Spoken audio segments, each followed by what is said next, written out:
Welcome to Sleepy Crimes. I am Anna, your host. Tonight, we drift into the shadows of Torokul Dzhanuzakov. I want you to take a moment to settle into your surroundings. Feel the weight of your blankets and the stillness of the room. Imagine, if you can, a place where the air is so thin and pure that every breath feels like a draft of cold water. We are traveling to the heart of Central Asia, to the towering peaks of the Tian Shan Mountains, known as the Celestial Mountains. Here, the wind hums through ancient passes, and the snow never truly melts from the highest crags. In the early years of the 20th century, this land was a tapestry of nomadic tradition and shifting political tides. It is a place of immense beauty, but also of deep, echoing silence. It is within this vast, rugged wilderness that a young man once stood as a beacon of hope for his people, only to vanish into the mist of history in the year 1921. Torokul Dzhanuzakov was born in 1893 into a world that was beginning to fracture. He grew up in the Aliyata region, a child of the steppe who possessed a mind as sharp as a falcon's gaze. Picture a young boy in a small schoolhouse, the smell of old paper and wood smoke in the air. He was a brilliant student, fueled by a desire to understand the world beyond the horizon. Alongside his childhood friend, Tyurar Riskulov, Torokul pursued an education that would eventually lead him to the Merk boarding school. By the time he graduated in 1909, he was fluent in the languages of both his ancestors and the imperial powers that sought to govern them. He was more than a scholar. He was a bridge between worlds, an interpreter who saw the struggles of his kinsmen with painful clarity. Even then, there was a quiet intensity about him, a sense that he was destined for something far greater than a quiet life in the valleys. The year 1916 was a turning point for the Kyrgyz people. A massive uprising against the Tsarist draft sent thousands fleeing into the harsh mountain passes toward China. It was a time of starvation, of frozen limbs, and of families torn apart by the cruelty of geography and war. Torokul did not watch from the sidelines. He became a champion for the refugees, the chairman of a commission dedicated to bringing his people home and restoring their dignity.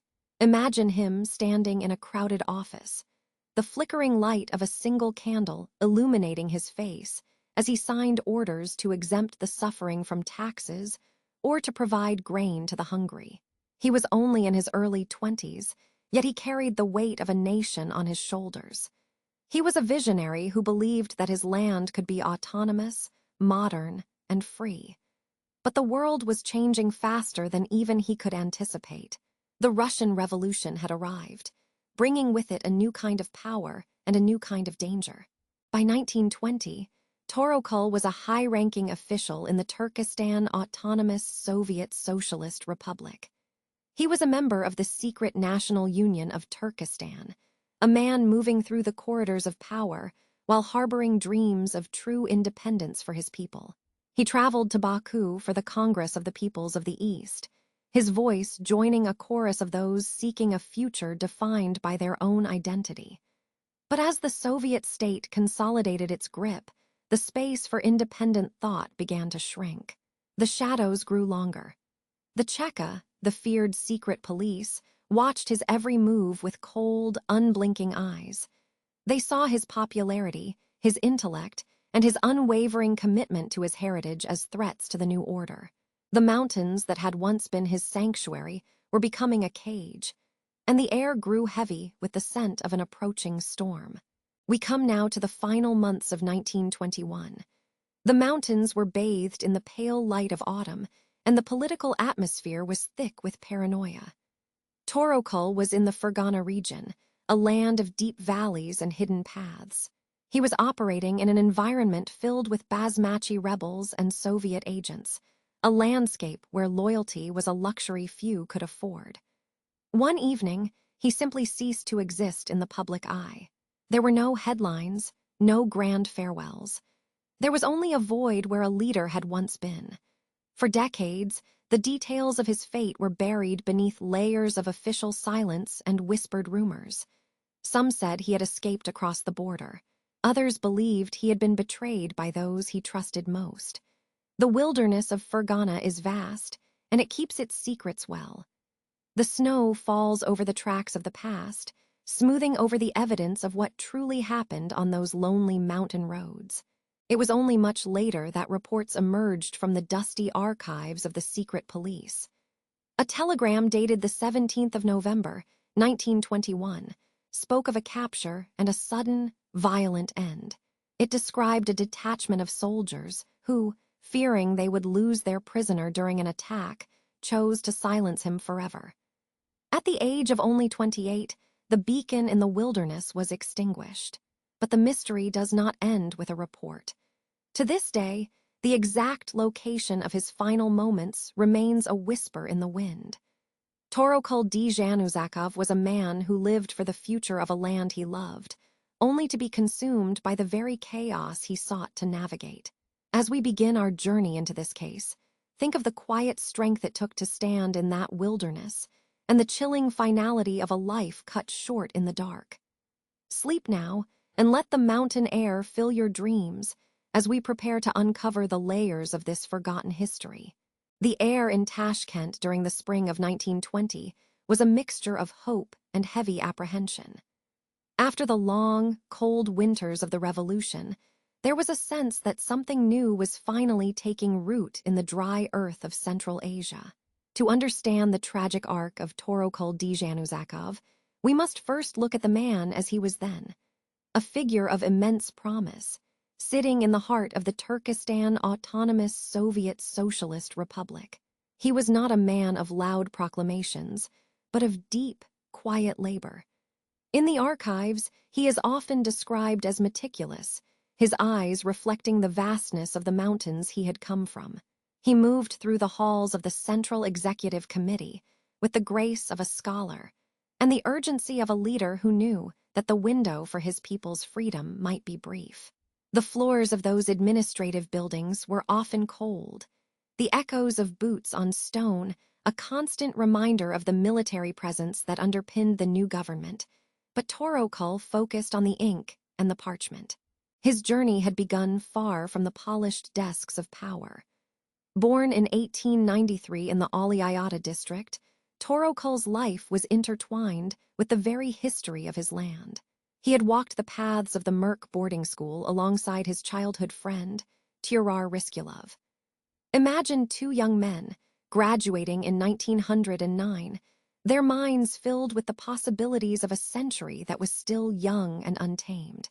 Torokul was a brilliant student, a linguist who mastered the nuances of the regional dialects and the formal structures of governance.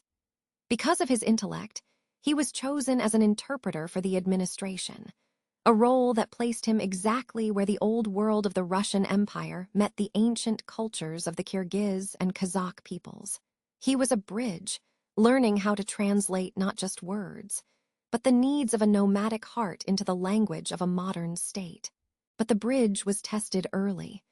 The year 1916 brought with it an uprising that left the landscape scarred. It was a time of deep suffering, a colonial trauma that Torokul felt in his very bones. When the dust settled and the new Soviet era began, he did not seek vengeance. He sought restoration. He became the chairman of the Commission for Refugees, a position that required him to face the human cost of the conflict every single day. He worked tirelessly to free the local population from the crushing weight of unfair taxes imposed by the old regime, and to secure material aid for those who had lost everything. He was a man of the people, investigating the violent excesses of the past and trying to ensure they would never be repeated. He believed that the revolution was a chance to heal the wounds of the great power attitudes that had long marginalized the Kyrgyz and the other peoples of the valley. By 1920, his influence had grown, and he was appointed as the deputy chairman of the Central Executive Committee. It was during this period that the seeds of autonomy were truly sown. In September of that year, he traveled to the distant city of Baku for the Congress of the Peoples of the East. It was a gathering of dreamers and revolutionaries, a place where the air was thick with the scent of sea salt and the electricity of global change. Torokul stood before the assembly and spoke with a clarity that commanded respect. He was not just there to follow a party line. He was there to help draw the blueprints for a Muslim socialist organization and to define what it meant to be Turkic and free. He was involved in the ERK organization, a group that sought to harmonize the ideals of social justice with the cultural identity of the East. Perhaps the most poignant symbol of his dream was his work on the national flag. Along with other intellectuals, Torokul spent hours debating the colors and symbols that would represent their identity. They were not just designing a piece of cloth, they were defining a soul. They wanted something that spoke of the sky, the earth, and the heritage of the nomads, something that could fly over a self-governing nation. While he worked on these symbols of statehood, he also delved into the roots of his culture, collecting folklore and conducting ethnographic research. He understood that a nation without a memory is a house without a foundation. He wanted the Kyrgyz people to enter the modern world with their songs, their stories, and their dignity intact. Every folk tale he recorded was a quiet act of resistance against the erasure of his culture, a way to ensure that the autonomy he sought was not just political, but spiritual. But as the months turned toward 1921, the political atmosphere began to shift. The initial warmth of revolutionary autonomy was being replaced by the cold steel of centralization. There was a growing friction between the local leadership in Turkestan and the military commanders in Moscow. Torokul saw the Red Terror beginning to ripple through the countryside, and he could not remain silent. He witnessed the violence and the arbitrariness that often follow in the wake of an army. The very system he had helped to build was becoming something he no longer recognized. He was a man of peace and law, and he found himself standing at a crossroads. The seeds he had planted were beginning to sprout, but the garden was being overtaken by a storm that would eventually lead him far from the halls of power and into the heart of a desperate resistance. The dream of autonomy was becoming a struggle for survival, and the shadows were beginning to lengthen over the mountains. The air in Tashkent during the early months of 1921 carried a different weight than it had just a few years prior. It was a season of long, golden afternoons where the dust of the ancient Silk Road mingled with the sharp, acidic scent of fresh ink from revolutionary printing presses. To walk the streets was to witness a world in the middle of a slow, tectonic shift. The vibrant, chaotic energy of the initial revolution was being replaced by something more structured, more calculated, and infinitely more silent. This was the rising of the Crimson Tide, a political current that promised equality but increasingly demanded absolute conformity. For Torokul, who had spent his youth witnessing the harshness of imperial rule, this new era initially felt like a breath of fresh air. But as the months turned, he began to notice that the air was growing thin, and the shadows cast by the new administrative buildings seemed to stretch longer than they should. At 28 years old, Torokul Dzhanuzakov was a man of significant stature within the Turkestan Autonomous Soviet Socialist Republic. As the deputy chairman of the Central Executive Committee, his days were consumed by the grueling work of state building. He sat in offices where the walls were covered in maps marked with red pins, representing the expanding reach of the Bolsheviks. He was a bridge between two worlds, a son of the Kyrgyz steppes who spoke the language of the people, and a high-ranking official who navigated the complex bureaucracy of the new regime. He often spent his evenings reviewing reports from the Commission for Refugees, a role he had held since 1916. He saw the faces of the displaced, the hungry, and the weary, and he felt a profound responsibility to ensure that this new government did not become just another empire with a different name. But the friction between local aspirations and central control was becoming impossible to ignore. In the quiet corridors of power, a new presence was making itself felt. The Cheka, the extraordinary commission tasked with protecting the revolution from its enemies, had begun to cast a wide net across Central Asia. Their offices were often tucked away in nondescript buildings, but their influence was felt in every conversation. They were the architects of the Red Terror, a period where the line between a loyal revolutionary and a class enemy became dangerously thin. Torokul watched as his colleagues whispered in lowered voices, their eyes darting to the doors whenever a heavy footstep echoed in the hallway. The initial promise of autonomy, which had drawn many local leaders to the Bolshevik cause in 1917, was being systematically dismantled. Moscow was no longer content with an alliance of independent republics. It sought a singular, centralized machine. The Crimson Tide was not just an ideology. It was a mechanism of total integration that left little room for the nuances of local tradition or the dreams of national self-determination. The friction was most visible in the Fergana Valley, a place of lush orchards and deep-seated resistance. There, the Basmachi movement was gaining strength, fueled by a mixture of religious fervor and a desperate desire to remain free from foreign intervention. To the Bolsheviks in Moscow, these fighters were merely bandits to be suppressed. But to men like Torokul, the situation was far more complex. He understood the grievances that drove people to take up arms against the very system he represented. He saw the grain requisitions that left families starving and the aggressive secularization that wounded the soul of the community. As he sat at his desk, surrounded by the symbols of Soviet authority, Torokul likely felt the walls closing in. He was a nationalist at heart, a man who believed that the revolution should belong to the people who lived on the land, not to distant bureaucrats who viewed Central Asia as a mere resource to be managed. By the middle of 1921, the political landscape had become a minefield. The initial warmth of revolutionary unity had completely frozen over. Every speech Torokul gave, every decree he signed, was now scrutinized by the silent observers of the secret police. He was caught in the middle of a gathering storm. On one side stood the traditionalists and the rebels of the mountains, who viewed him with suspicion as a collaborator. On the other side stood the hardline Bolsheviks, who viewed his advocacy for local rights as a sign of bourgeois nationalism.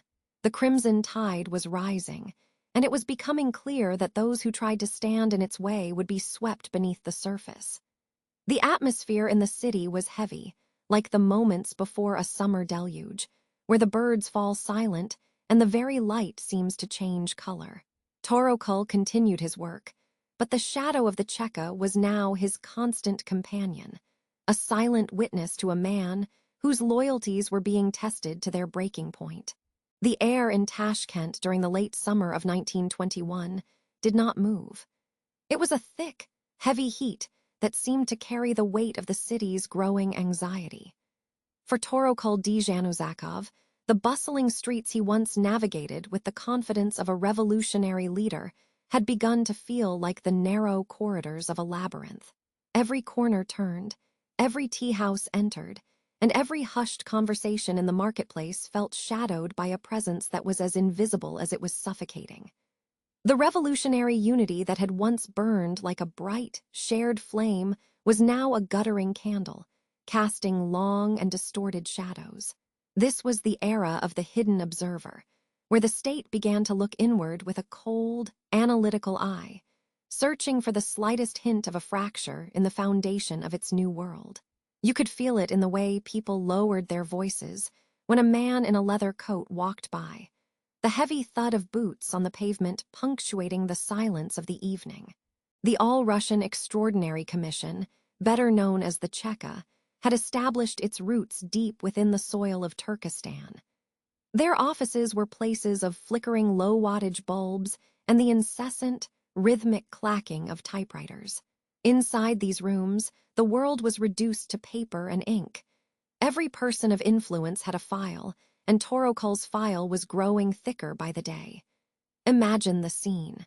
A dimly lit room where a low-ranking officer sits, surrounded by the smell of stale tobacco and the sour scent of old parchment. He dips a steel-nibbed pen into a well of dark ink and records a name, a date, and a suspected intention. These were the eyes of the Cheka, not just a single pair, but thousands of them, scattered across the administrative buildings and the crowded bazaars. They were watching the way Torokul spoke to the village elders, the way he looked at the maps of the mountain passes, and the letters he sent to his colleagues in the far-flung districts of the Republic. The surveillance was meticulous and exhausting.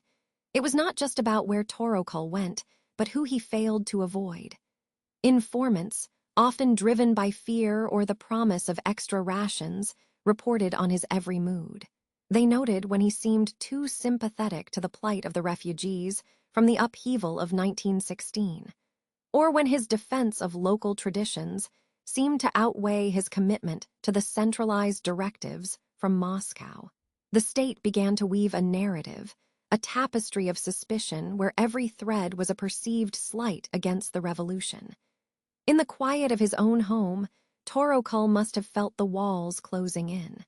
The rustle of a curtain or the sudden silence of a neighbor could be interpreted as a sign that the net was tightening.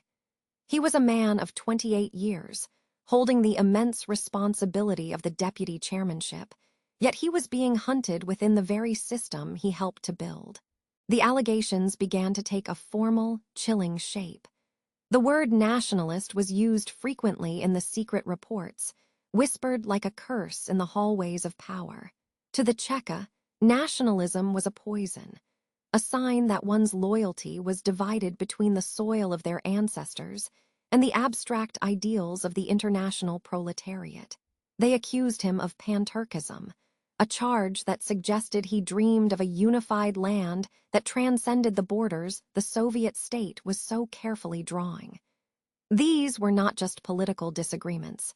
They were being framed as existential threats to the revolution itself.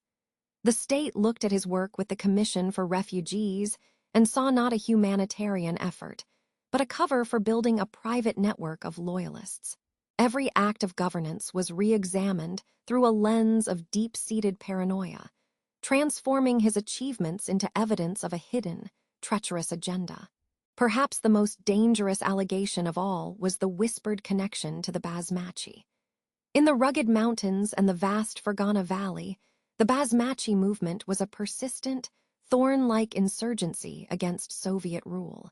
To the authorities in Tashkent and Moscow, any local leader who advocated for moderate policies or sought to understand the grievances of the rebels was immediately suspect.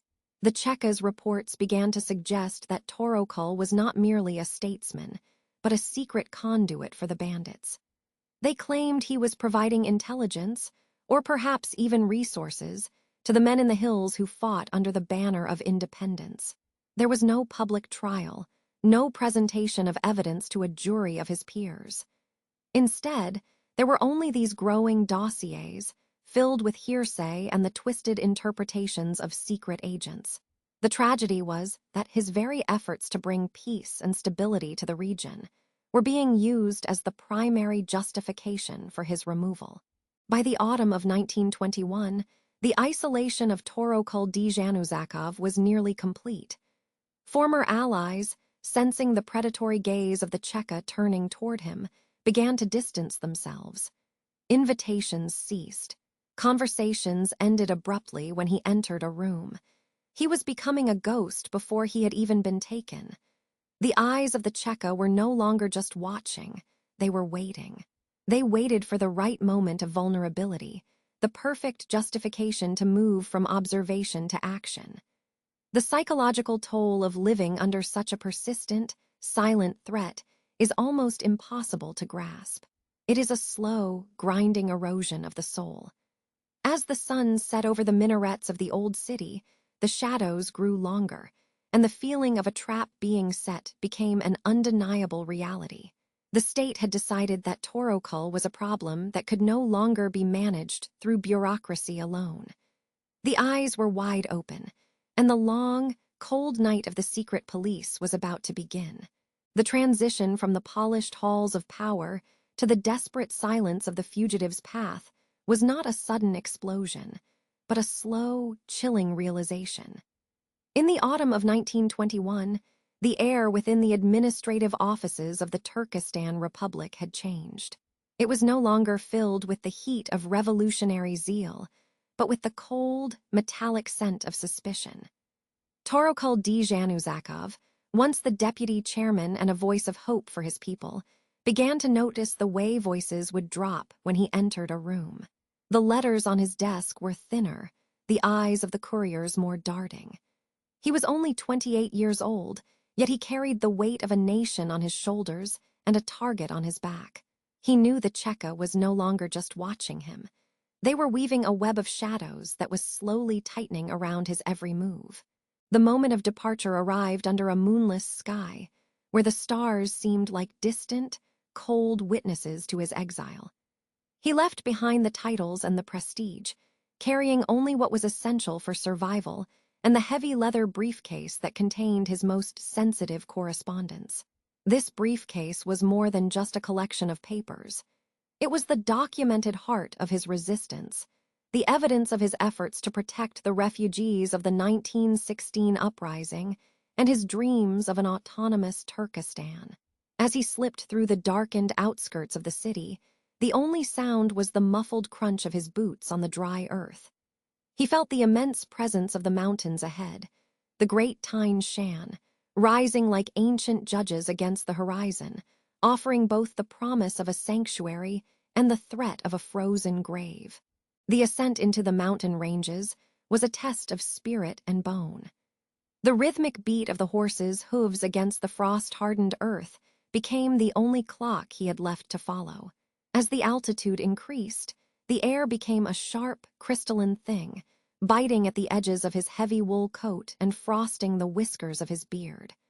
The world narrowed down to the narrow, winding paths that hugged the edges of sheer cliffs.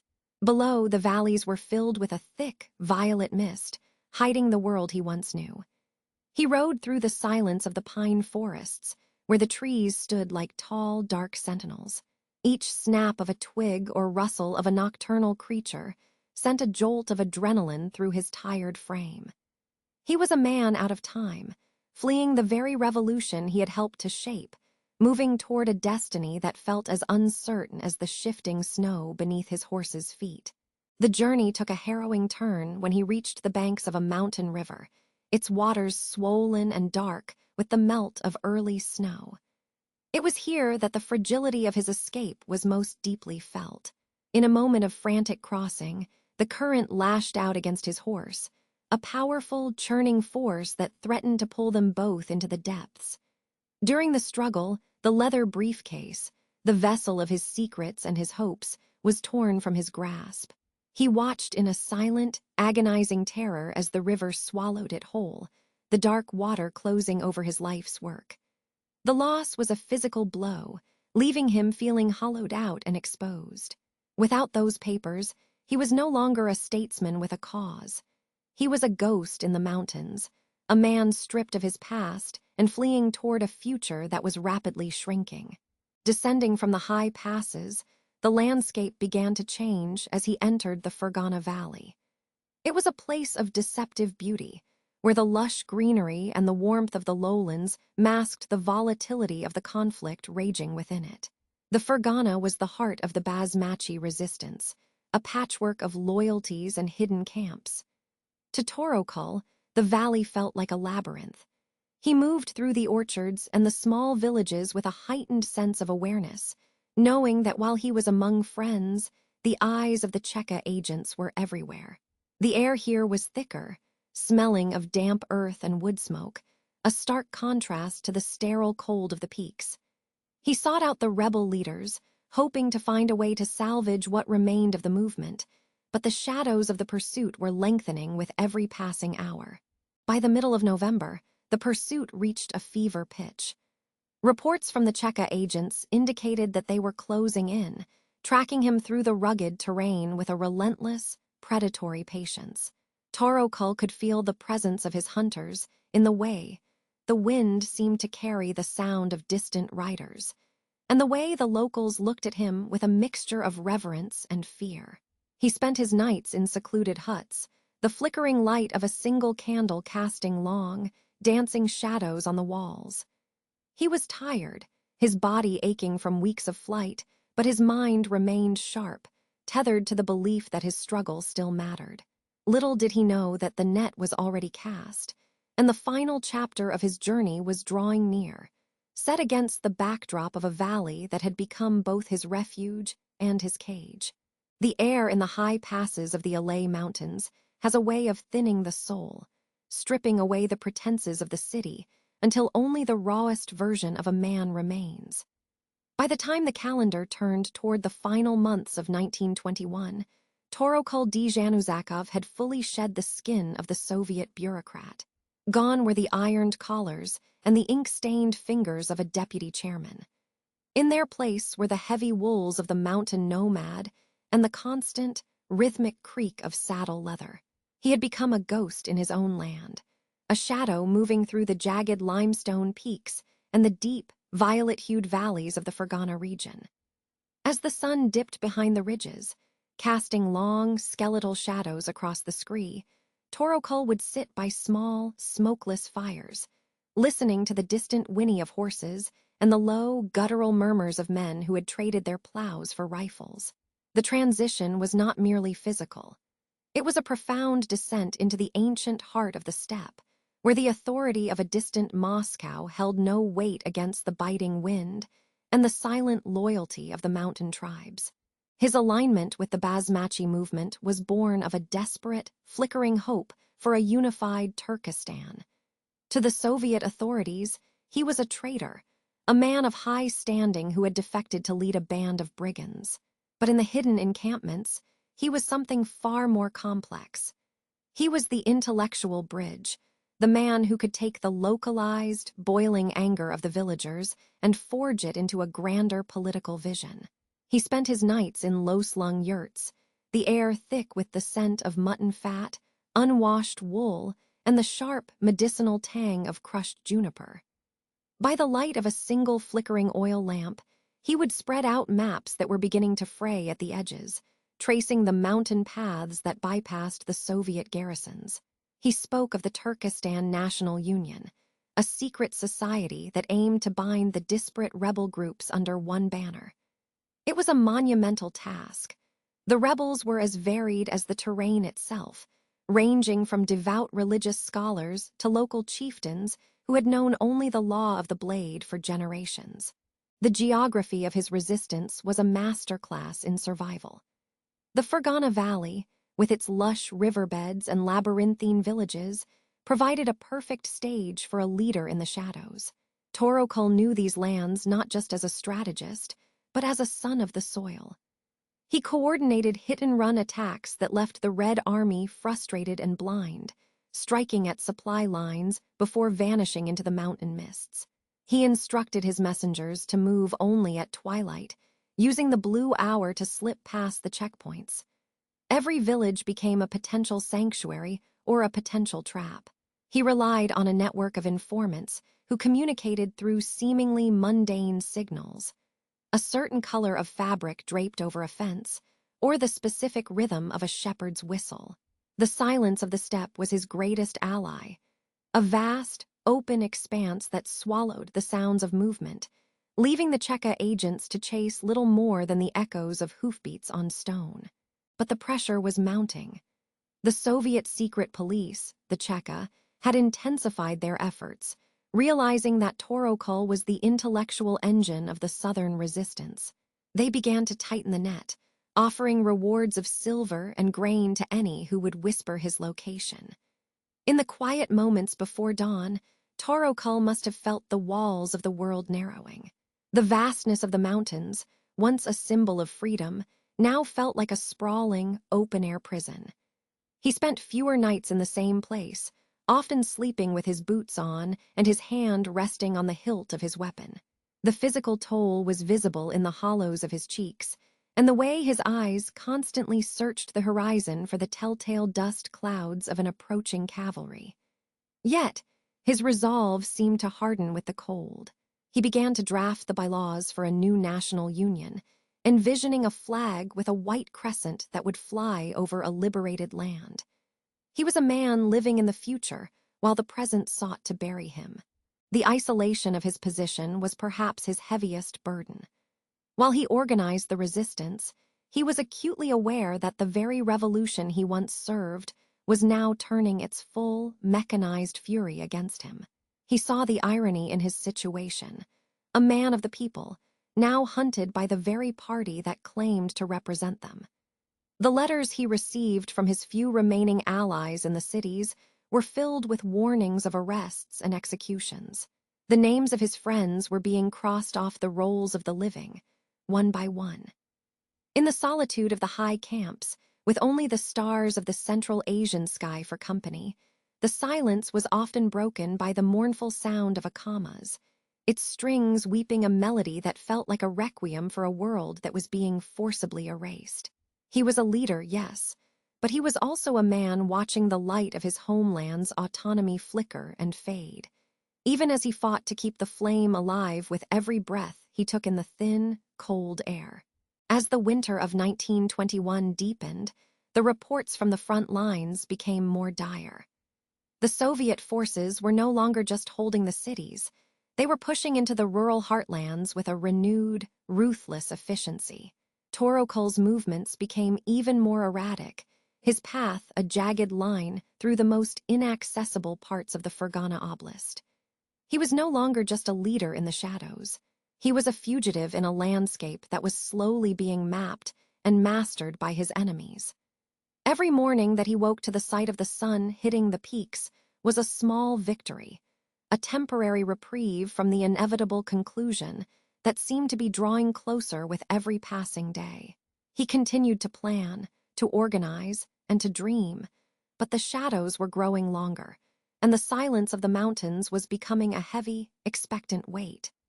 The net was almost closed, and the man who had dared to envision a different destiny for his people was now standing at the very edge of history, waiting for the final move in a game where the stakes were nothing less than life itself. The ink on the secret reports was often still damp when it arrived at the headquarters in Tashkent. Imagine a dimly lit room, the air thick with the smell of wood smoke and old parchment. Outside, the wind howled through the narrow streets, but inside, the focus of the Soviet intelligence apparatus was singular and cold. The Extraordinary Commission, known to many with a shiver as the Cheka, had turned its gaze fully toward Torokul. It was no longer enough to merely fight him on the open battlefield of the mountains. They needed to inhabit his world, to breathe the same air as his lieutenants, and to whisper in the ears of his closest confidants. This was a game of mirrors, where every shadow in the Fergana Valley could be a set of eyes, and every friendly greeting might hide a deep betrayal. The Soviet strategy was not just built on force, but on the patient weaving of a web that was designed to catch a man who moved like a ghost through the high passes. One of the most effective tools in this shadow war was the use of double agents. In the late months of 1921, the Cheka perfected a technique of simulated escapes.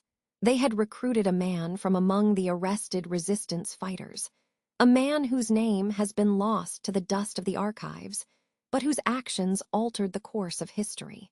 This operative was given the opportunity to vanish from Soviet custody, making it appear to his comrades that he had bravely broken free. In reality, he was a hollowed-out shell of his former self, now serving the very masters who had imprisoned him. He returned to the Fergana Valley and integrated himself into the inner circles of the movement. He shared their bread and their prayers while carefully noting the locations of their camps and the names of their secret supporters. Every night, while the others slept under the stars, he would mentally catalog the day's intelligence, waiting for the moment he could slip away to meet his handlers. The flow of information was constant and devastating. Intercepted correspondence became the lifeblood of the Cheka's operation. In a world without wires or radio, the movement of a single handwritten note across the mountains was a high-stakes gamble. There is a specific account from a Soviet official named Yakov Peters, written in November of 1921. He described a frantic battle near a mountain river where Torokul nearly met his end much earlier. During the chaos of the skirmish, Torokul managed to slip away into the brush, but in his haste, he dropped his briefcase. This leather satchel contained the heartbeat of the resistance, letters, maps, and lists of contacts. However, as the Soviet soldiers reached for it, the briefcase tumbled into the churning, icy waters of the river and vanished. For a time, the intelligence officers were devastated, believing that the key to dismantling the entire Pan-Turk network had been swept away by the current. But the persistence of the infiltrators was relentless. Days later, a telegram arrived for the command from an officer named Eichmanns. Against all odds, the briefcase had been recovered from the riverbanks further downstream. Though the paper was waterlogged and the ink was blurred, the documents were still legible enough to provide a treasure trove of evidence. These papers detailed what the Soviets called the Ulamist case, a complex web of religious and political alliances that Torokul was attempting to forge. The intelligence revealed that he was not just a military leader, but a sophisticated diplomat seeking to unite various factions under a single banner of independence. To the Cheka, this made him far more dangerous than a simple guerrilla fighter. He was a visionary, and visionaries are much harder to kill than soldiers. The recovery of these papers allowed the Soviet planners to anticipate his diplomatic missions before they even began, placing obstacles in his path at every turn. As 1921 drew toward its close, the pressure on Torokul became an almost physical weight. He was only 28 years old, yet he carried the hopes of a fractured nation on his shoulders while being hunted by an empire that never slept. The Cheka's reports from this period show a methodical tightening of the noose. They used the information from the recovered briefcase to identify and arrest his messengers, effectively cutting his lines of communication. He found himself increasingly isolated, forced to move deeper into the rugged terrain of the Fergana Oblast. Every camp he established was compromised within days. He began to realize that the threat was no longer just the Red Army columns on the horizon, but the silent, unseen eyes within his own ranks. The atmosphere in the mountains grew cold and thick with suspicion, as the trust that had once bound the resistance together began to fray under the constant strain of surveillance. The final move in this game of infiltration was as brutal as it was efficient. The Cheka had finally pinpointed Torokul's exact location through their network of spies. A small, elite detachment was sent into the heart of the mountains to capture him alive. They succeeded in surprising him, taking him into custody before his guards could react. However, as they attempted to transport their high-value prisoner back toward the valley, a group of his loyal fighters launched a desperate, screaming ambush to rescue him. The Soviet commander, fearing that Torokul would be liberated and return to lead the resistance once more, made a cold and final calculation. Rather than risk losing him, the detachment was ordered to execute him on the spot. In the shadow of the peaks he had fought to defend, the man who had outsmarted empires was silenced forever. Only his body was brought back to the city, a grim trophy of a game that had finally come to an end. The network of shadow whisperers and broken promises had finally borne fruit, painting a map of the high passes that led directly to Torokul's doorstep. For weeks, the agents of the Cheka had sifted through the local gossip of the Fergana markets, peeling back layers of loyalty until they found the one thread that would unravel the entire resistance. The air in these high altitudes is thin, a biting, crystalline substance that catches in the back of the throat. Yet for those moving through the darkness, it carried the sharp scent of success. The tactical plan was not merely to find him, but to ensure that the mountains themselves became his prison. The circle was not just a metaphor. It was a physical reality of iron and horse flesh, tightening around the remote limestone caves where the former revolutionary now sought refuge. Picked up from the infiltration, the intelligence was a map of betrayals written in the cold dust of the valley. In the early hours of that fateful August in 1921, the Red Army cavalry units began their ascent. They moved with a practiced, ghostly silence that seemed at odds with the sheer scale of their equipment. To prevent the rhythmic clatter of metal from echoing through the narrow gorges, the men had been ordered to wrap their horses' hooves in thick, grease-soaked rags. The sound of 100 horses became nothing more than a dull, rhythmic thud, like the distant beating of a heart against the mountain's chest. They followed the ancient shepherd trails, paths so narrow that a single misstep meant a fall into the dark abyss. The moonlight, pale and uncaring, cast long, distorted shadows against the canyon walls, turning the soldiers into a slow procession of giants marching through a world of gray and silver. Every man was a part of a moving machine, driven by the singular goal of closing the gap. While the cavalry held the lower slopes, the specialized flying detachments of the Cheka, men selected for their endurance and their absolute lack of hesitation, moved to seal the higher ridges. These men were the teeth of the operation. They wore their signature long, dark leather coats, which, despite being ill-suited for mountain climbing, served as a psychological uniform of the inevitable. They carried little food and no tents, relying on the speed of their movements to carry them through the night. As they climbed, the temperature plummeted. The dry, summer heat of the valley floor was a distant memory, replaced by a wind that whistled through the crags like a flute carved from bone. They communicated in hand signals and low whistles, mimicking the birds of prey that circled the peaks during the day. Their movement was slow, deliberate, and entirely focused on the coordinate points marked on their maps. By the time the moon had reached its zenith, the tactical pincer was in place. The hideout, a small, fortified encampment of yurts tucked into a natural amphitheater of rock, lay below the Cheka's position. From this height, the camp looked fragile, a tiny island of human warmth in a sea of indifferent stone. A single, dying fire flickered in the center of the camp, its smoke a thin, gray finger pointing toward the stars. The soldiers above could smell the faint, acrid scent of burning juniper wood and the musky aroma of livestock. They waited. The order was not to strike immediately, but to wait for the moment when the human spirit is at its lowest, just before the first gray light of dawn begins to bleed over the horizon. The stillness was absolute, save for the occasional crunch of boots on loose shale as a soldier adjusted his stance. There is a specific kind of silence that precedes a storm of this nature. It is heavy, pressing against the ears with the weight of the inevitable. The Red Army units below had successfully blocked the only 2 exits from the valley, positioning their heavy machine guns behind mounds of loose scree. Every soldier was a stationary shadow, their breath misting in the freezing air. They watched the camp with the patience of predators.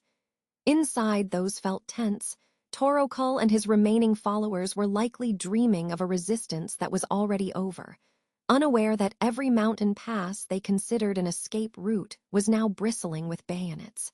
The tactical precision of the encirclement meant that even if a scout were to wake, there would be nowhere to run but into the waiting arms of the state. The mountain air grew stagnant, holding its breath for the sunrise. The final minutes before the signal were the longest. The Cheka commanders checked their pocket watches, the ticking of the gears sounding like a hammer on an anvil in the profound quiet.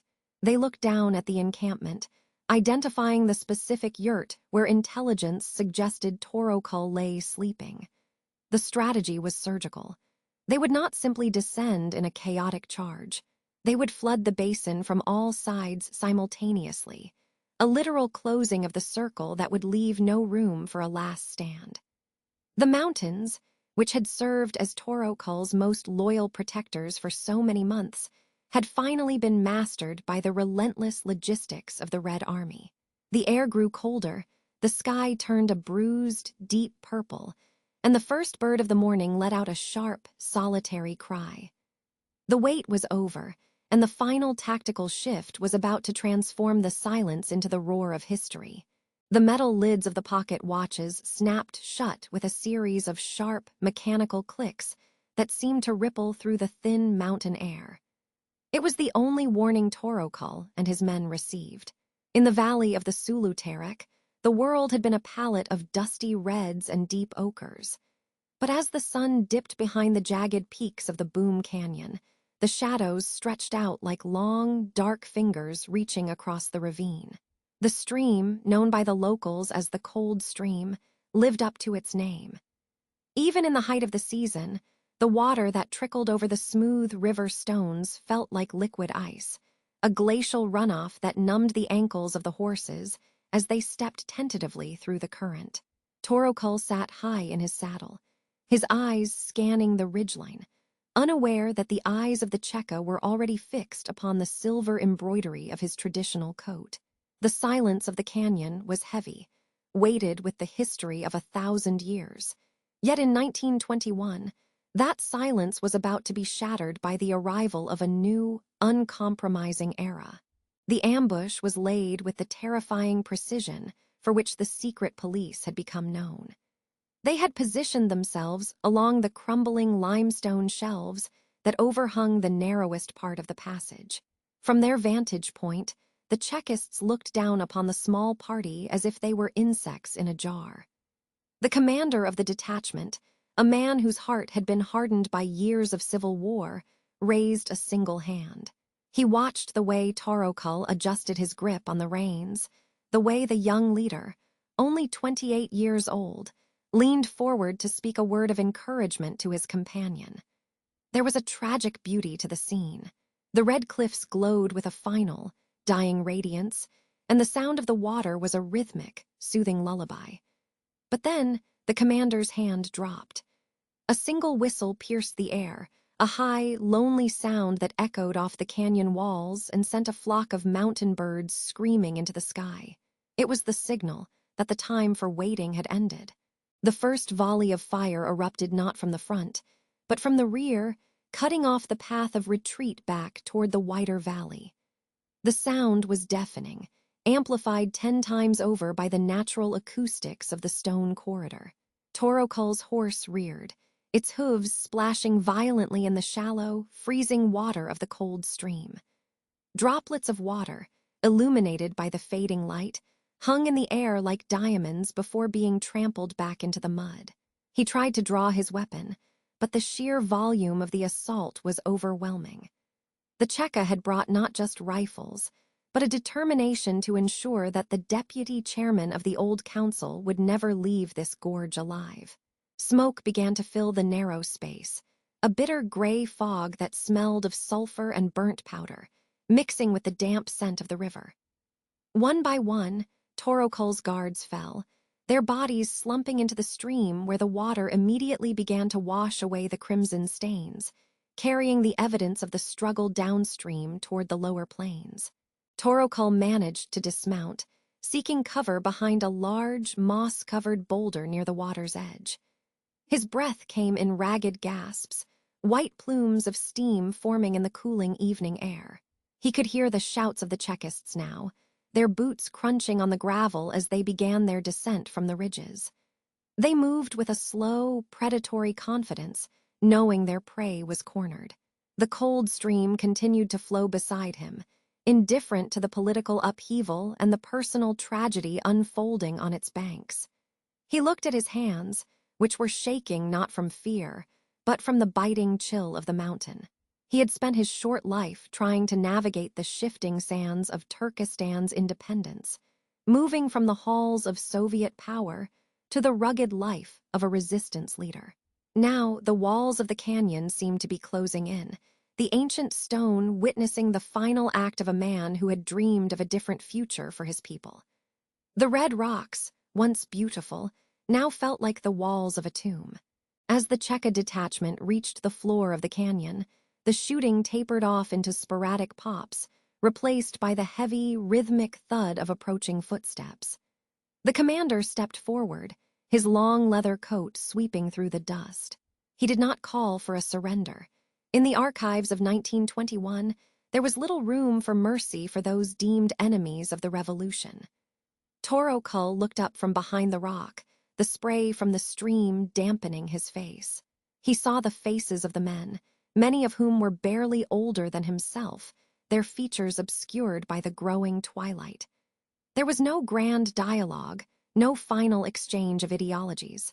There was only the sound of a pistol being cocked and the steady, relentless rush of the water. The ambush at the cold stream was reaching its inevitable conclusion, a quiet execution masked by the grandeur of the Kyrgyz wilderness. The light finally failed, plunging the Sulu Terek into a deep, indigo darkness, leaving only the sound of the stream to tell the story of what happened next. By the time the stars began to pinprick the sky above the Boom Canyon, the detachment was already preparing to leave. They moved efficiently, gathering their equipment and checking the bodies with a clinical detachment. The body of Torokul Dzhanuzakov lay near the edge of the water, his fingers trailing in the current he had crossed only an hour before. The Cheka commanders did not linger. The mountains were dangerous at night, and their mission was complete. They faded back into the shadows of the gorge, leaving the silence to settle once more over the cold stream. For decades, the details of this night would be whispered in the mountain villages, a story of a brilliant mind extinguished in a place of harsh, natural beauty. The red rocks kept their secrets, and the water continued its long journey toward the sea, carrying with it the memory of the day the revolution caught up with one of its most complex suns.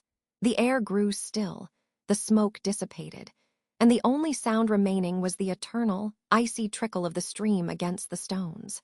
The air in the canyon had grown thin and sharp, carrying the scent of dry stone and the faint, metallic tang of the coming winter. As the detachment moved deeper into the rugged folds of the landscape, the only sounds were the rhythmic thud of hooves against the packed earth and the occasional groan of leather cinches.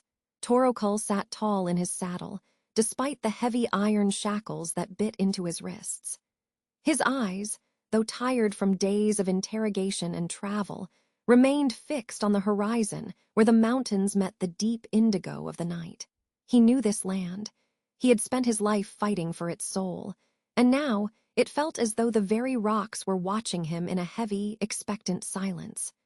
The guards around him were restless, their hands never straying far from the cold wood of their rifles. They were deep in territory that did not belong to them, a place where every shadow in a ravine could be a rider, and every shift in the wind could be the signal for an attack. The atmosphere was thick with a specific kind of dread, one that comes when men know they are carrying something far more dangerous than gold. To the Cheka authorities, Torokul was not just a prisoner. He was a symbol of resistance that could ignite the entire region if he were to be set free. The orders were clear, though unspoken among the lower ranks. He was to be brought to the central authorities, but he was never to be allowed to escape.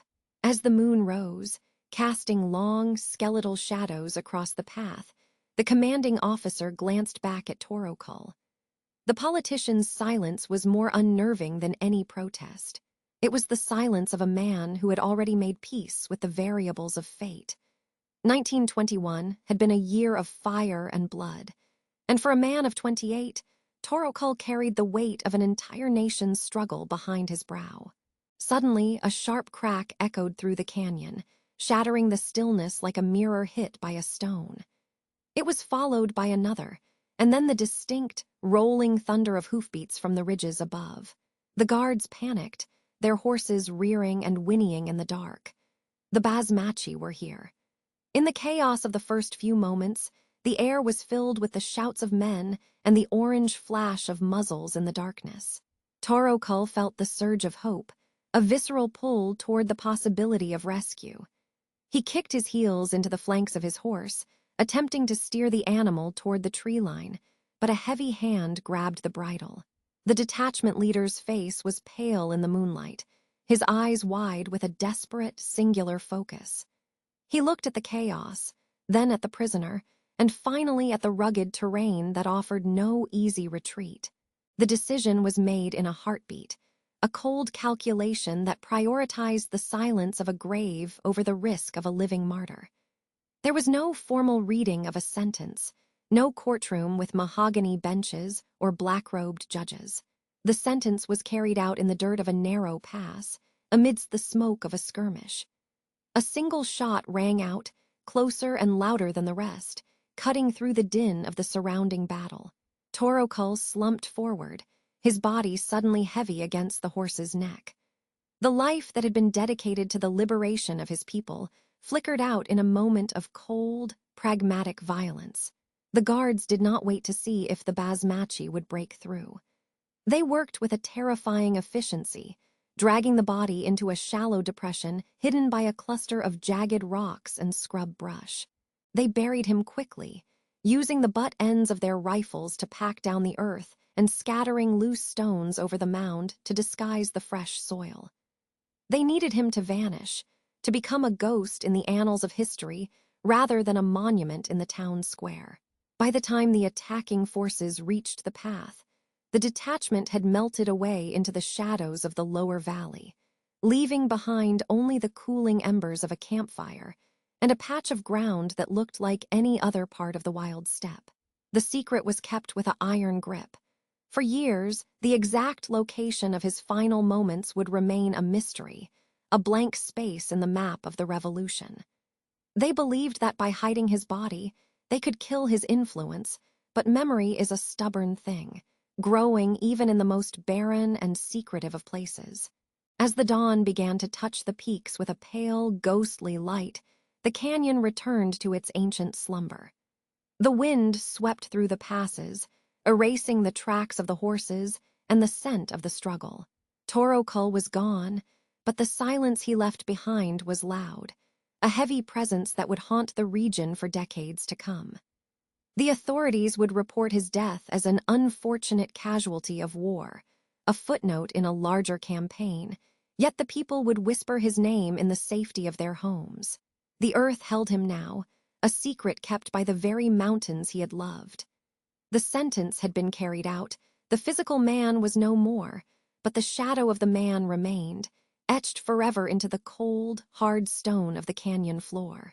For over 70 years, a heavy, artificial silence blanketed the name of Torokul Dzhanuzakov.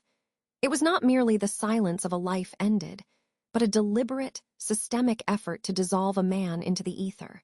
Imagine, if you will, the cold, dim corridors of the state archives in the heart of the Soviet era. Here, the air is thick with the scent of old paper and the sharp, chemical tang of fresh ink used to strike through history. In these rooms, a pen becomes a weapon.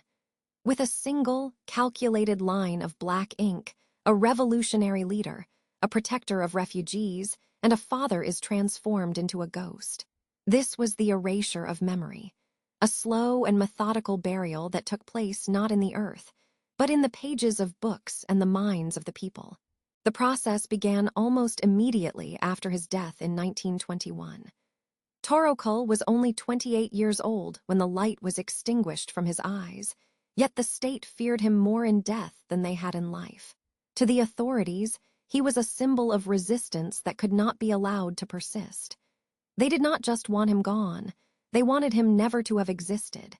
Every photograph that captured his sharp, intelligent gaze was gathered and destroyed. Every document bearing his signature was quietly moved to the secret archives, locked away in folders marked for oblivion.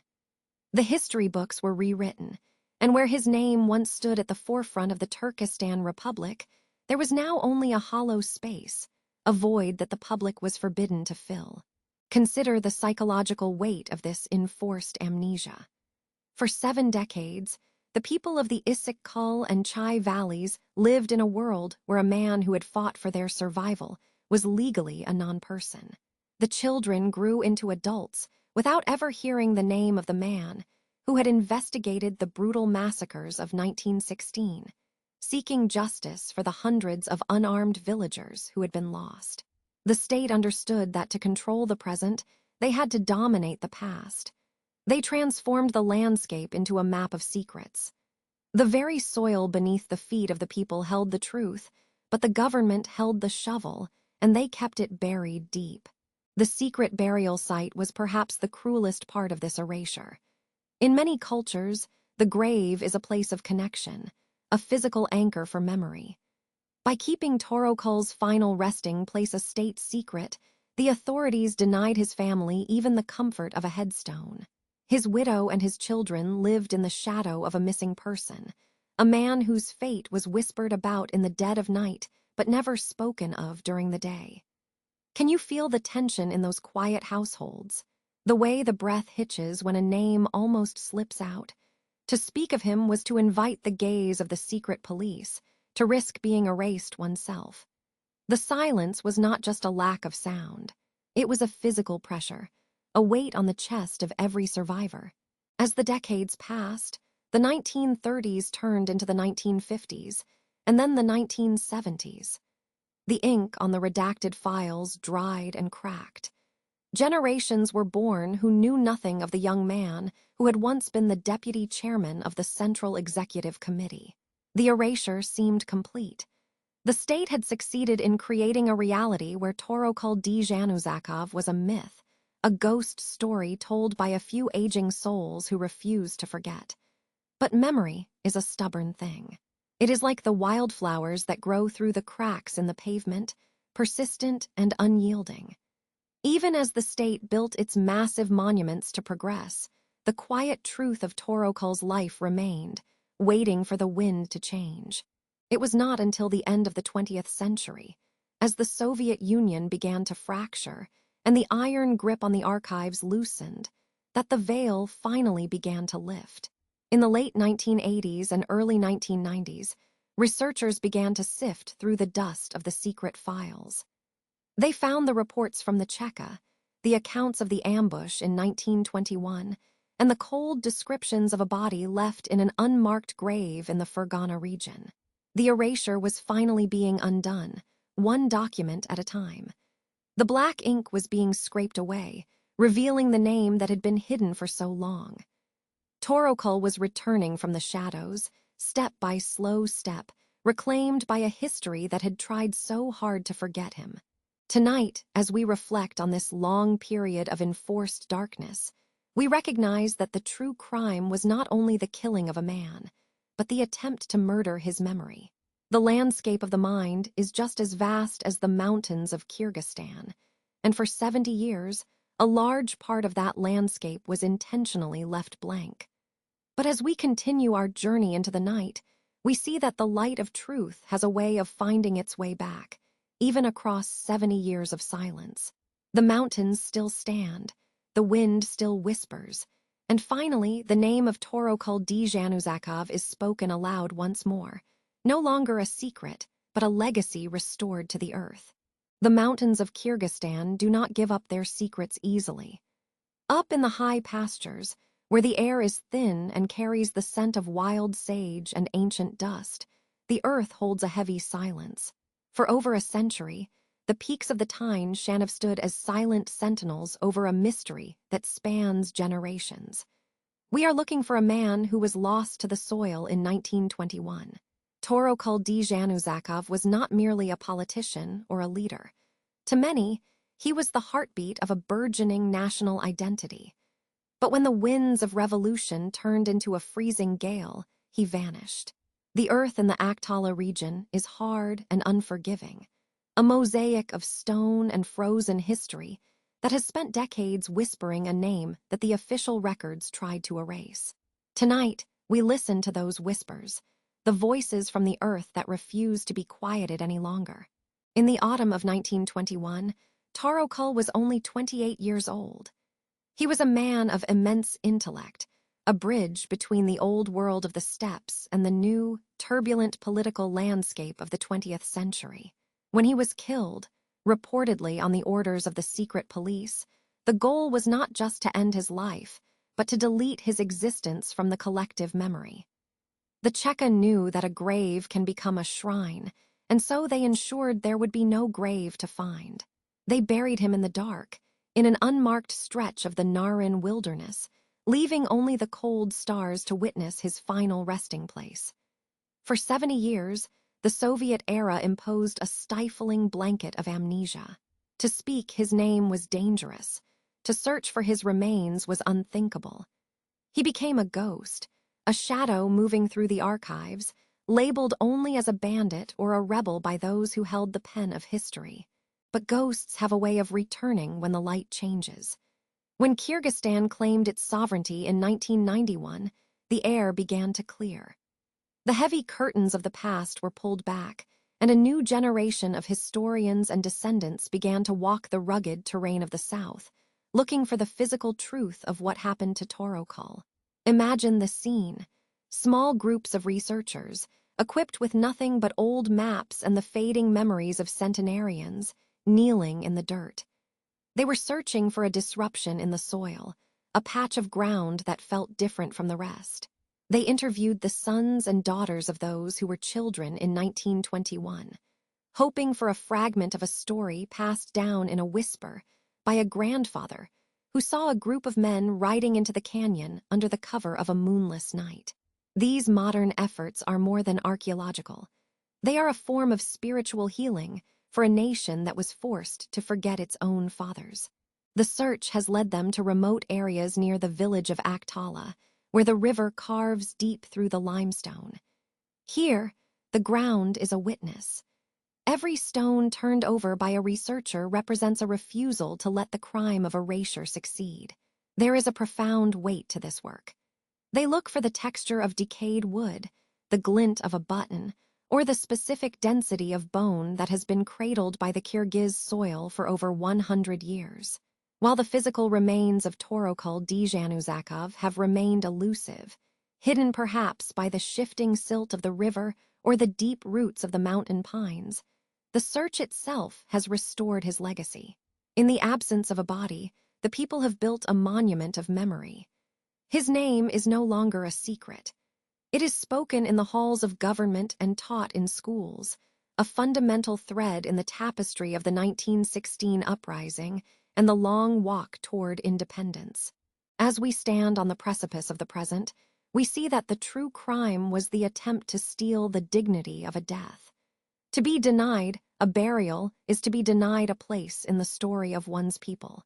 Yet in the sovereign sunlight of today, Torokul has returned. He is found in the reclaimed archives and in the vibrant culture of a country that honors its ancestors.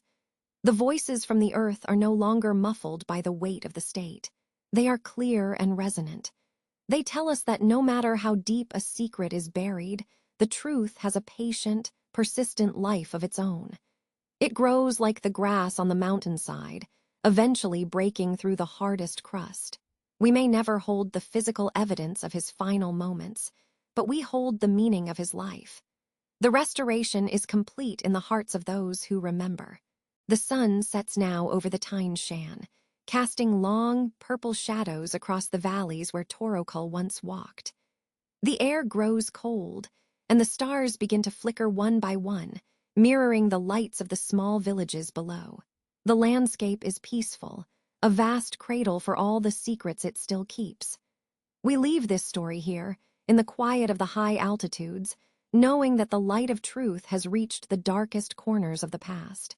There is a profound comfort in the stillness of the night, a sense that justice, however delayed, finds its way home through the echoes of history. The case rests now. Let the details fade. You are safe. Close your eyes, breathe deeply, and have a good night. Sleep well.